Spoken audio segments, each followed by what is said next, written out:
हाय दोस्तों, मैं श्रवण आप सभी का स्वागत करता हूं अपने यूट्यूब चैनल परीक्षा रात्रि पर। जैसा कि हम सुप्रीम कोर्ट के बारे में पढ़ रहे थे, इसमें हम सुप्रीम कोर्ट के क्षेत्राधिकार को समझने का प्रयास कर रहे थे, जिसमें कि हम मूल क्षेत्राधिकार को समझ चुके थे। आज हम इनके अपीलीय क्षेत्राधिकार को समझेंगे और एसएलपी सब क्या होता है, इन सब पर भी डिस्कस करेंगे। तो आप सभी बने रहिए और देखने का प्रयास कीजिए। अपीलीय क्षेत्राधिकार। अपीलीय क्षेत्राधिकार अर्थात कौन-कौन से मामले सुप्रीम कोर्ट में अपील किया जा सकता है। अनुच्छेद 132 में कहा गया है, दीवानी मामले, आपराधिक मामले और संविधान के व्याख्या से संबंधित मामले सुप्रीम कोर्ट में अपील किया जाएगा। दीवानी, आपराधिक, इसी को डांडिक बोल सकते हैं, प्लस संविधान के व्याख्याएं, संविधान के व्याख्याएं से संबंधित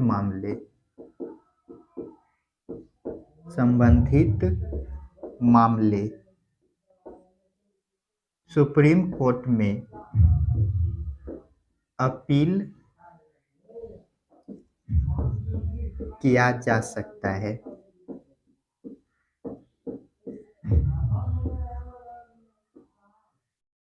इसके बाद एक अनुच्छेद है 133। इसमें कहा गया है, हाई कोर्ट के निर्णय के विरुद्ध सुप्रीम कोर्ट में अपील किया जा सकता है।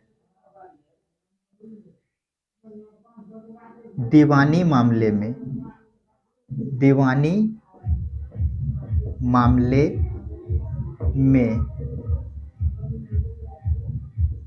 हाई कोर्ट के निर्णय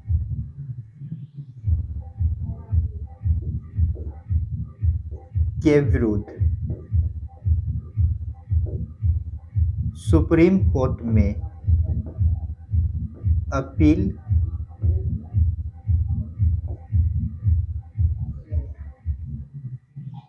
किया जा सकता है।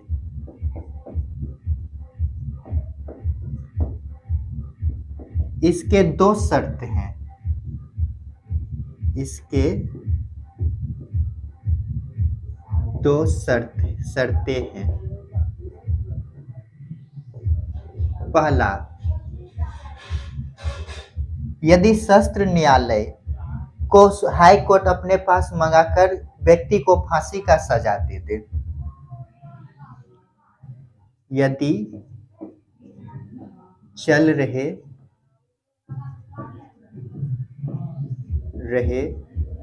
सत्र न्यायालय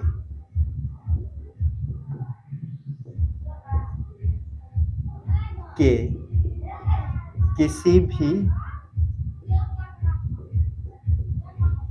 मामले को हाई कोर्ट अपने पास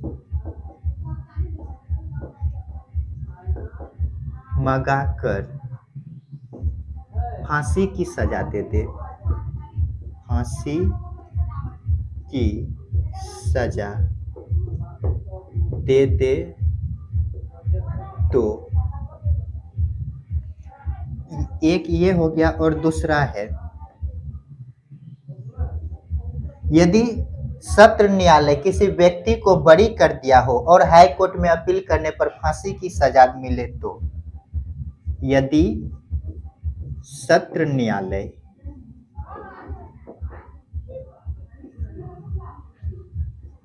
किसी व्यक्ति को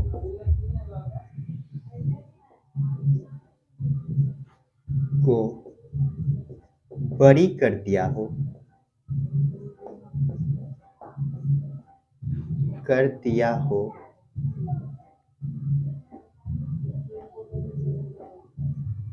लेकिन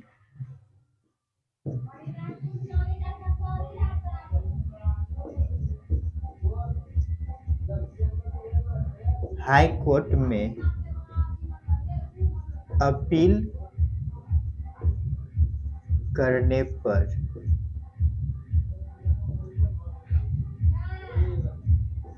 फांसी की सजा दे फांसी की सजा दे तो जल्दी से इनको नोट कीजिए। चलिए इनको समझते हैं। आर्टिकल 132 इसमें क्या कहा गया है?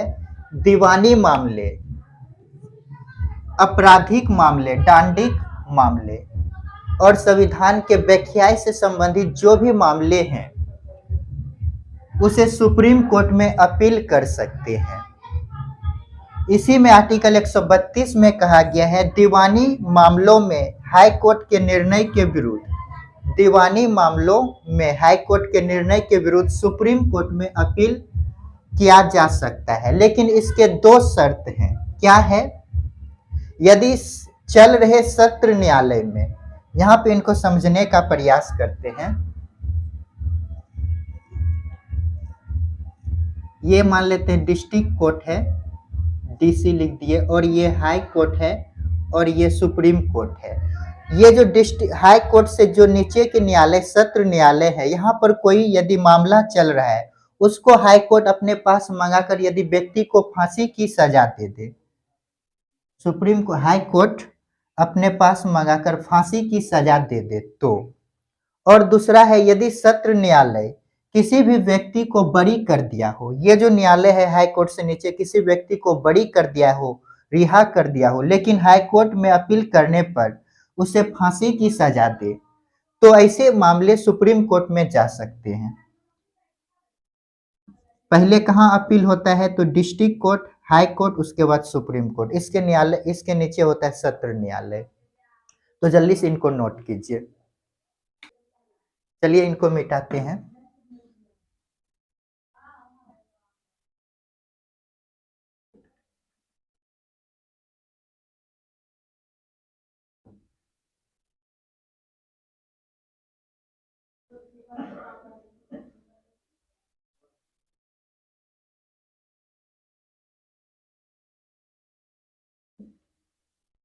एक नोट लिखिएगा, अनुच्छेद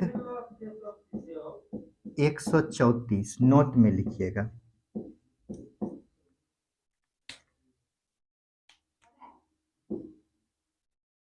इसमें कहा गया है सुप्रीम कोर्ट में अपील हेतु हाई कोर्ट से प्रमाण पत्र प्राप्त करना आवश्यक है।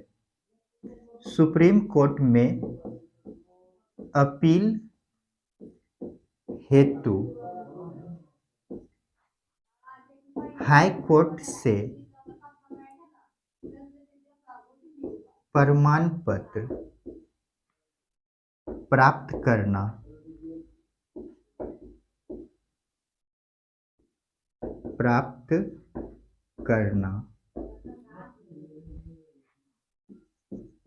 आवश्यक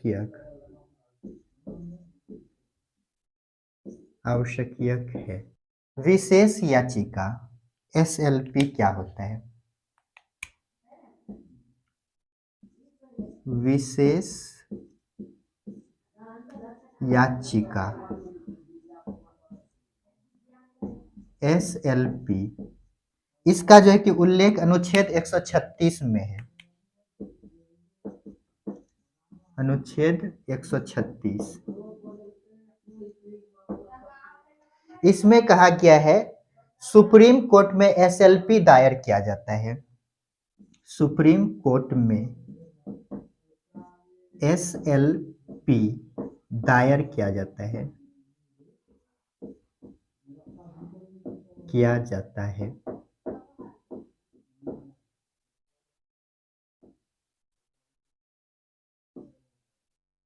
सुप्रीम कोर्ट और हाई कोर्ट का ऐसा निर्णय जिसमें प्रमाण पत्र नहीं दिया गया हो, उस मामले को यदि सुप्रीम कोर्ट में अपील करना हो तो एसएलपी के माध्यम से अपील कर सकते हैं।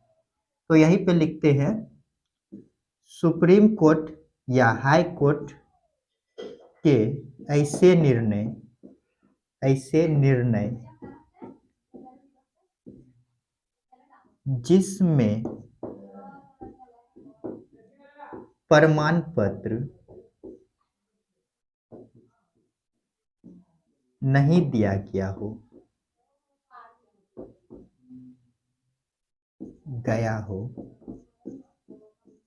जल्दी से इनको नोट कीजिए। अनुच्छेद 262 इसमें जो है कि नदी जल विवाद से संबंधित है। इसमें कहा गया है संसद कानून बनाकर नदी जल विवाद के लिए प्राधिकरण का गठन करेगा। संसद कानून बनाकर नदी जल विवाद के लिए प्राधिकरण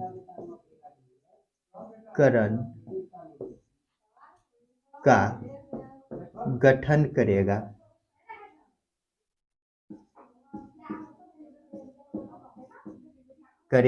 इसी में कहा गया संसद जो है कि इस प्राधिकरण से सुप्रीम कोर्ट को बाहर भी कर सकता है।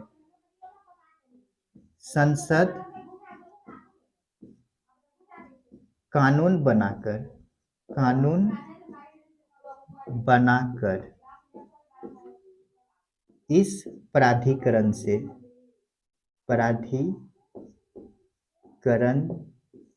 से हाई कोर्ट को बाहर कर सकता है। जल्दी से इनको नोट कीजिए। तो आर्टिकल 134 में क्या कहा गया है?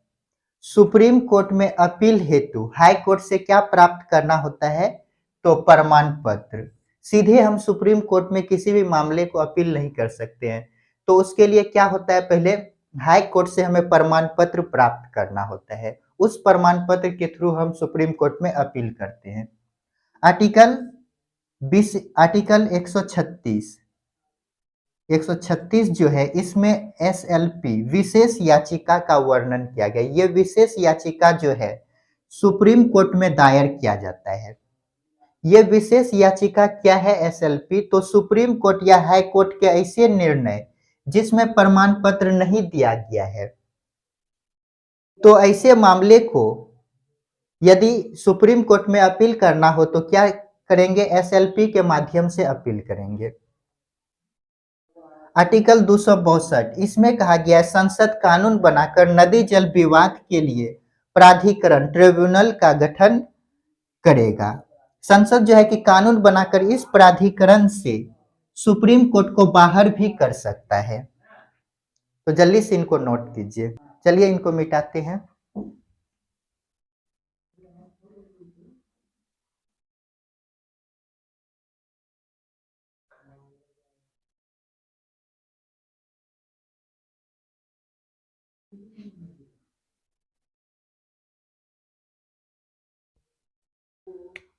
एक नोट लिखिएगा। नोट अनुच्छेद 129 इसमें कहा गया है परिसीमन को किसी भी न्यायालय में अपील नहीं किया जा सकता है। परिसीमन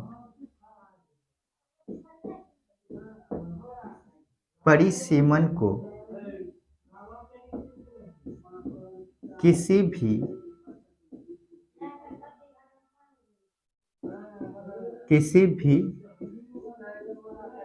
न्यायालय में अपील नहीं किया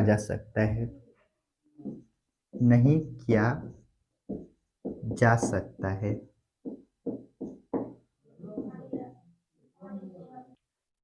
निर्णय की समीक्षा,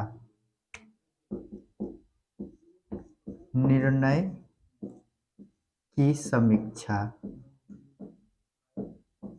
ये निर्णय की समीक्षा क्या है? यदि सुप्रीम कोर्ट किसी भी मामले पर निर्णय दिया है तो उसकी समीक्षा कर सकता है। सुप्रीम कोर्ट अपने निर्णय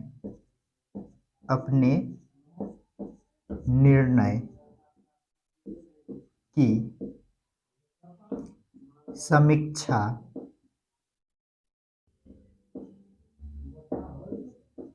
कर सकता है।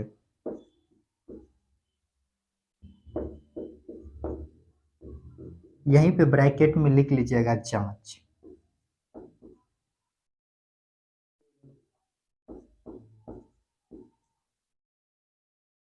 ये कब किया गया है? तो ये 2 बार किए गए हैं। बेरोवालीबाद,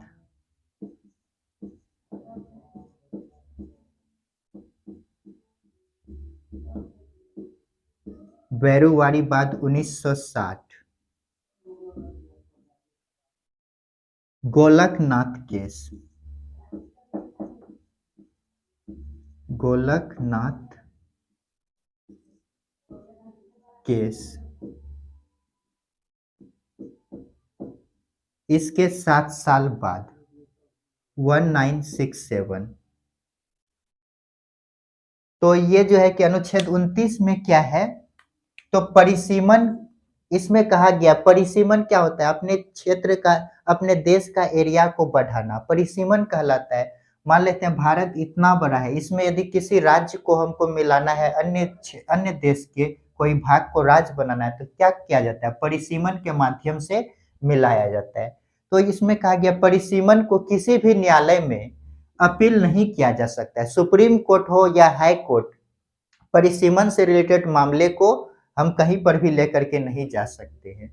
निर्णय की समीक्षा, सुप्रीम कोर्ट यदि कोई भी मामले पर कोई निर्णय दिया है तो उसकी समीक्षा भी कर सकता है, या क्या यह गलत निर्णय है या सही। यदि निर्णय सही है तो ठीक है, यदि गलत निर्णय दे देता है तो उसे बदल भी सकता है।